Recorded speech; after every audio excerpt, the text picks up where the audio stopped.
It's time to welcome our third keynote speaker for the forum, and he will be talking about artificial intelligence and the future of armies. He stands as a pillar of dedicated service and strategic foresight in the Lebanese armed forces, with more than 35 years of unwavering commitment, including leading roles in the Ranger Regiment, Intervention Regiment, and the Military Academy. He has trained Lebanon's protectors and shaped the nation's defense ethos. A scholar as well as a soldier, he holds a master's in strategic studies from the United States Army War College and a master's in corporate communication from Lebanese University. Currently immersed in a doctoral program focused on AI governance in military and security contexts, his work positions the Lebanese army at the frontier of tomorrow's challenges and innovations. In an era when our country demands strength rooted in vision, he leads with both courage and intellect, preparing a new generation of defenders, integrating technology and ethics into security, and exemplifying what it means to serve with purpose. His legacy will be defined not just by operations and ranks, but by his commitment to building bridges between experience and innovation, heritage and progress, duty and transformation. With a big round of applause, please join me in welcoming Brigadier General George Cedar.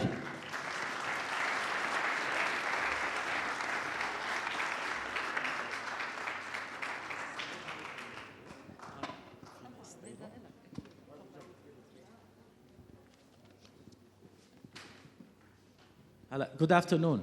They talked a lot. I'm not like that. I'm just probably 25% of what you said. I'm not going to stand behind the podium. I'm just going to try to be so brief. I don't know, where's my presentation? محطوطة?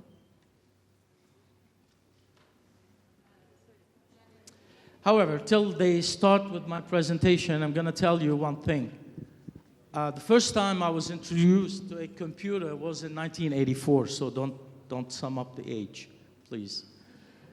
1984 was something strange. Nobody liked it. This was like, it's not something that everybody trusted. The second time with Adobe Photoshop, it was in 1990. And we were working in a public relation and media company. And this company just like, oh, you want to do things by hand. You don't trust Adobe Photoshop. It's not going to give you the result that you need. And then in 94, I think the old folks here present in the Army, we used to do the big sheet of paper because we've had lots of soldiers, we have the courses, we sum up the grades, and we said, okay, why you have to write all these papers? It's going to take you 3 days to finish it. There's Excel. No. Command said Excel sheet is not trusted. So it's not because it's not trusted, because it's always the physiology and the psychology of human not to trust, to be in a comfort zone and not being able to go and exert change. This is change. So now we're in an AI era, and it's a paradigm shift. It's over there. It's shaping everything. It's shaping decisions. It's shaping algorithms. It's giving you more speed. And at the same time, it's acting without fatigue. I see you now.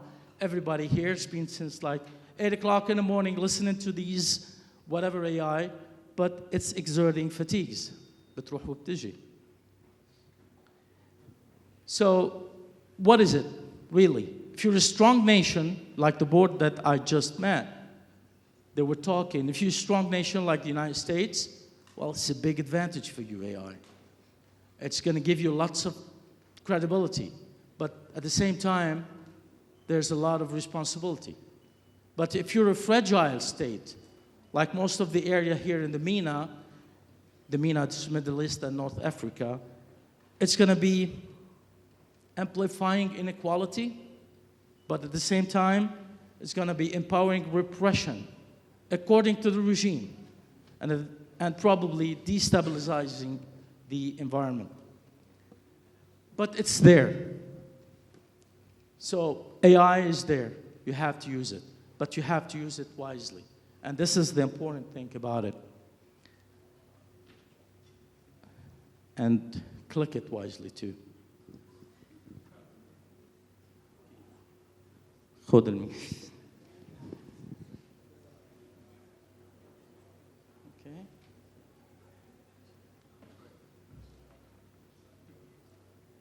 So where is AI used in the militaries? I'm sorry for this technological issue. AI is used in all of the things that you see on the screen. I'm not going to read for you. ISR, intelligence, surveillance, and reconnaissance. So all the drones, and you've been in war for the last years, and you have seen the drones, satellites, imagery, robotics. So everything AI is over there. It's automating the analysis. So that's the important thing about AI now for us as in military. It has pattern recognition, and it has a predictive analysis. So sometimes it's predicting things before they occur, because they have the big data, the massive data, and they're analyzing, and they're giving the commander over there a whole situational awareness, so for him to take a decision. So it's over there. It's shaping the environment. And if you look, there's the MDMP process, we call it, military decision-making process. We used to love to play with it when we were at the staff school. There's courses of action. They give you the mission, and you start working for that mission. You go for, we call it IPB, Intelligence Preparation of the Battlefield. So you see the terrain, you see the avenues of approach, you see what the enemy probably is going to be doing. So you let one of you guys, of your friends, play the enemy, and you start doing your courses of action. But the commander needs several courses of action. It's going to take you time. So AI is over there. It's doing all that assessment for you. It's giving you more calculated risks, and it's giving you options. It's up to you to decide now which, if you want to be in the loop or out of the loop. So a human, if it's investing still in AI, if he wants to be in the loop, so he's the one who's pressing the button. So the thing is, it's improving the OODA loop. What's OODA? Operate and...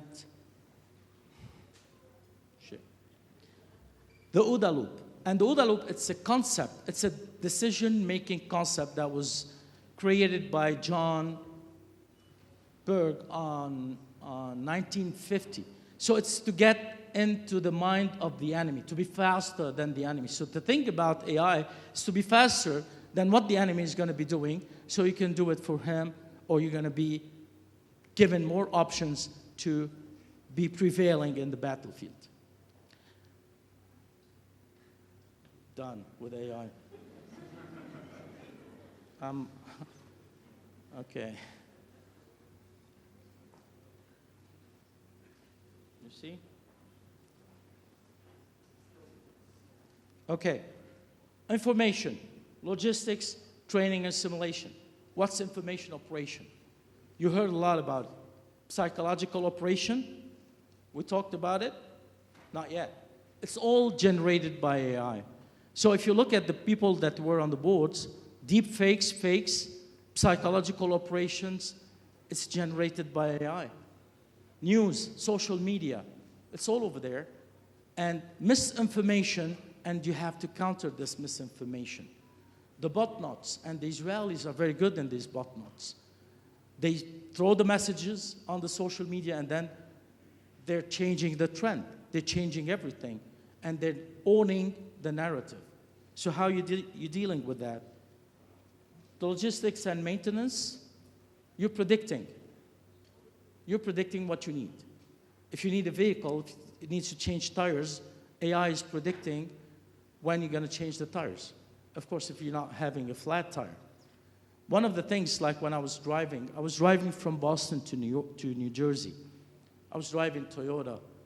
And the funny thing is, like, it was a long drive, 5 hours drive. So I had to go there. Then I took my hands off the wheel. And then it started beeping, telling me that at 6 o'clock in front of you, there's a rest area. You have to stop, you have to wash your face, and you have to buy a coffee. So it's like it's owning you. Training and simulation, the war gaming, so everything on AI. We have training simulation in the Army. We have Janus, and we have now SALT. It's called SALT. It's the names of the training and the war gaming simulations that we have. But you're playing with it. It's giving you like a real frame environment. So it's not like you're putting all the tokens and you go like chess. It's just like giving you the real feeling of the terrain. And in a metaverse world, you get a more real feeling of that.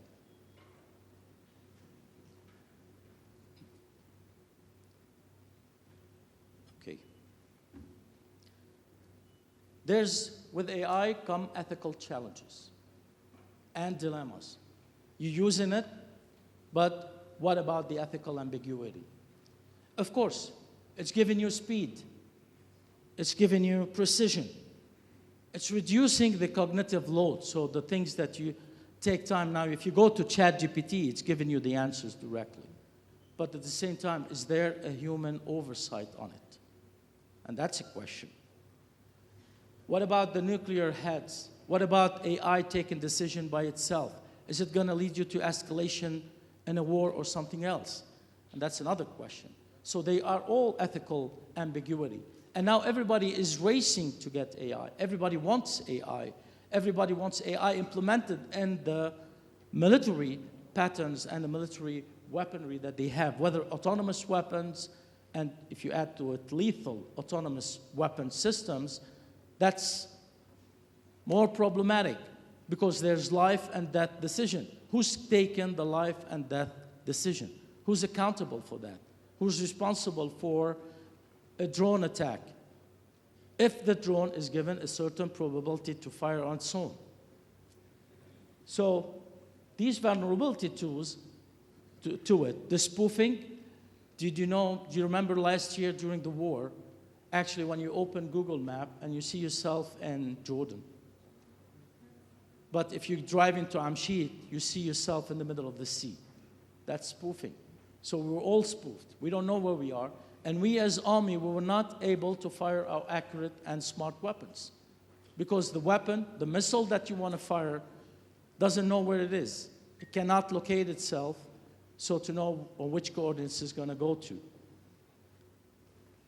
Now, the problem is values. We all know military is about courage, it's about integrity, it's about accountability, it's about taking responsibility. So how are you going to adapt all these factors in the AI era? So what about courage? They learn, everybody, the soldiers, they learn and they teach them in schools to be courageous. How courageous you are if you're sitting behind a screen, pressing a button.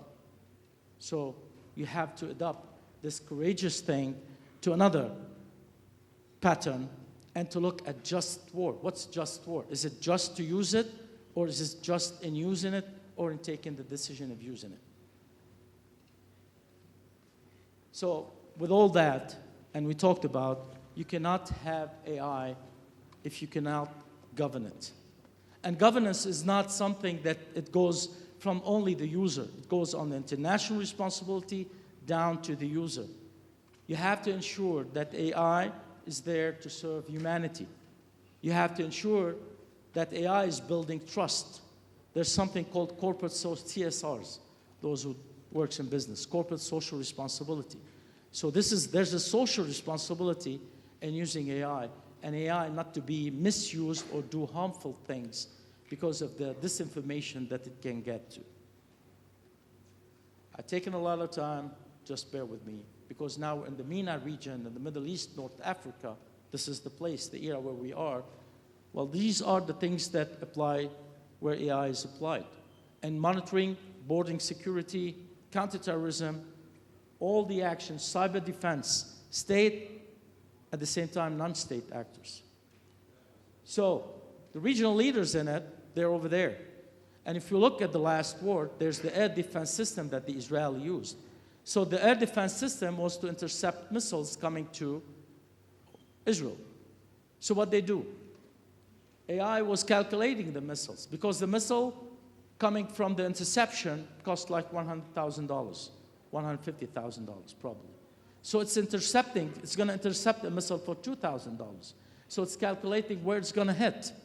If it's hitting an open area, it's going to leave it, and it's not going to get busy into intercepting it and destroying it. And this is all AI, dealing with all the data analysis that were there. And the probability of the drones. So if you lower the probability, I give the drones the algorithm, but there's always a black box in it. If I give the probability to the drone that if it looks like this guy, 75%, you have full control to hit and kill. But there's 25% that this drone is wrong. Who's responsible for that? Now, if we get to the fragile states, the ones that we're living in, there are lots of opportunities, of course. AI is enhancing the capabilities, improving command and control. But what about the regimes that we're living in? How are they using AI? Are they using AI to oppress the people? What happened in the Arab Spring? Did they use the public information, the personal information that they were able to access, or your visual imagery that they were able to access to stop, to oppress? What happens if AI is in non-state actors? So you have to look at these options, the power asymmetry and the foreign dependence. Till now in Lebanon, we're looking to get AI from other states, from the US, from EU. This foreign dependence, that means you don't own this technology yet. You're a user. You're the end user. And of course, the lack of governance. Hopefully, we're going to get that. I did this unified theory of acceptance and use of technology. It took me a little bit of time, so look at it, read it yourself. But I said, if you want to adopt AI, you have to look at all these: performance expectancy, effort expectancy, social influence, facilitating conditions. All of these factors, you have to look at the enablers, dependent, independent variables, and the moderators in light blue. So all of these to see if AI would be used, and it's good to be used, or we will have the behavioral tension to use it. Hopefully I'm going to get the last screen, so how the future looks. If you look at the future, smart battlefield. This is something now we're working in the Army, actually. The multi-domain awareness. That means everybody sees the same thing. Like the pictures that the drones are going to send to you are the same than the satellite imagery. We don't have satellite, of course, but we will one day. From the cameras that we have on the borders, from the cameras we have on the sea, from the small drones, little drones, sending it to tactical operation and the joint operation centers, trying to analyze these information and getting the pattern, and probably with the program predicting what might be a threat and what might not be a threat, according to the data that you're going to be putting inside of it. But this is the AI human. Is AI going to be alone? And the AI human, there's lots of projects. DARPA is one of them. DARPA, which is an agency related to the Department of Defense in the US, it's working on an AI-human relationship. Everybody is looking for a strategic deterrence because they want the AI. AI is giving you speed, is giving you arm control, is giving you command and control, and give you decision-making. So everybody wants that. It's like the nuclear heads now. But at the end, you need diplomacy and regulation. And to end, I'll end with this. Will AI replace the military? So, I don't know. Till now, there's an AI-human correlation. Now, if you have more soldiers, if you have more firepower, that means you're going to win the war. And if you say yes, remember the last war that happened in Lebanon. Technology won. AI adoption in the military, we talked about the virtues, the human virtues. So if you want to adopt it, what's going to be the feeling of the guy sitting behind the screen? I think most of you, they looked at the movie Eye from the Sky. It's like when the drones were firing. So the only thing that you have to do is just press the button. You don't have empathy for that because you're playing. But do you have the courage to kill in front of you your enemy when you see his eyes? And that's different. Only the soldiers can feel that. Now the army, we're looking in governance. We talked about governance that goes from organizational, international, organizational, and governance till the end user. Does really the militaries that are dominant, they want governance? Do you want to tell, hey, you have the 25% that you might miss the target, but still this collateral damage is okay with? Do you want to say that? Do you want to take control, full responsibility of this 25% that you missed? Do you want to tell what you have? I don't think so. So at the end, I'm going to leave you with that thought, how powerful AI can become, or how human can we remain while we're wielding it. And thank you for attention. I hope I didn't bore you with my presentation.